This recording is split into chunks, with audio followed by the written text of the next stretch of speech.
بسم اللہ الرحمن الرحیم۔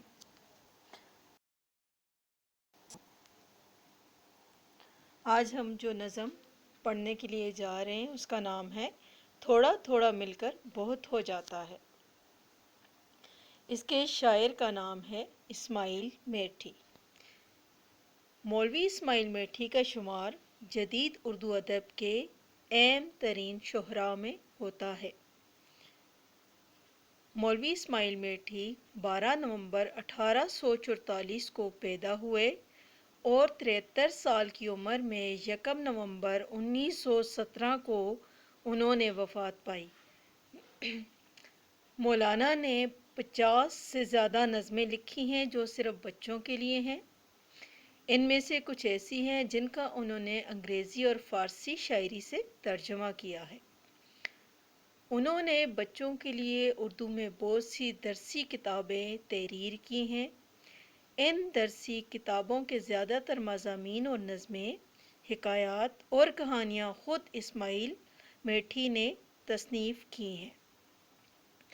مولوی محمد اسماعیل میٹھی کی مرتب کردہ یہ درسی کتابیں 1 صدی گزرنے کے بعد بھی بچوں کے ادب میں اسی مقبولیت اور اہمیت کی حامل ہیں اور آج بھی بڑے ذوق و شوق سے پڑھی جاتی ہیں۔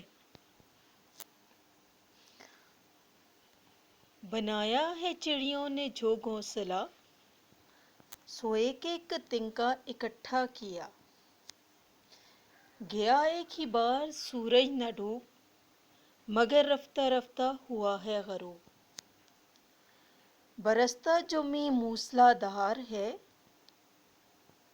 سو یہ ننھی بوندوں کی بوچھاڑ ہے۔ درختوں کے جھنڈ اور جنگل گھنے، یوں ہی پتے پتے سے مل کر بنے۔ ہر ایک علم و فن، کرتب و ہنر، نہ تھا پہلے ہی دن سے اس ڈھنگ پر۔ جھولائے نے جوڑا تھا ایک ایک قطار، ہوئے تھا نہ جس کے گزوں سے شمار۔ ایک ایک پل کر کے جو دن کٹ گیا، تو گھڑیوں ہی گھڑیوں برس کٹ گیا۔ اگر تھوڑا تھوڑا کرو صبح و شام، تو بڑے سے بڑا کام بھی ہو تمام۔ اب اس کا مفہوم، اس میں شاعر کہتے ہیں کہ چڑیوں نے جو گھونسلہ بنایا وہ ایک ایک تنکا اکٹھا کیا ہے، تب جا کر گھونسلہ ان کا بنا ہے۔ سورج ایک بار ہی غروب نہیں ہوتا بلکہ آہستہ آہستہ پہلے طلوع ہوتا ہے اور پھر غروب ہوتا ہے۔ اسی طرح دنیا میں ہر چیز ایک دم سے مکمل نہیں ہوتی بلکہ آہستہ آہستہ ہوتی ہے۔ درختوں کو ہی دیکھ لیں، ایک ایک پتا مل کر درخت بنتا ہے اور پھر درخت مل کر جھنڈ بناتے ہیں، جھنڈ کے بول ملنے سے جنگل بنتا ہے۔ دنیا میں ہر کام آہستہ آہستہ ہوتا ہے، کوئی کتنا ہی بڑا کام کیوں نہ ہو، اگر ہم اسے صبح و شام تھوڑا تھوڑا کر کے کریں گے تو وہ مکمل ہو جائے گا۔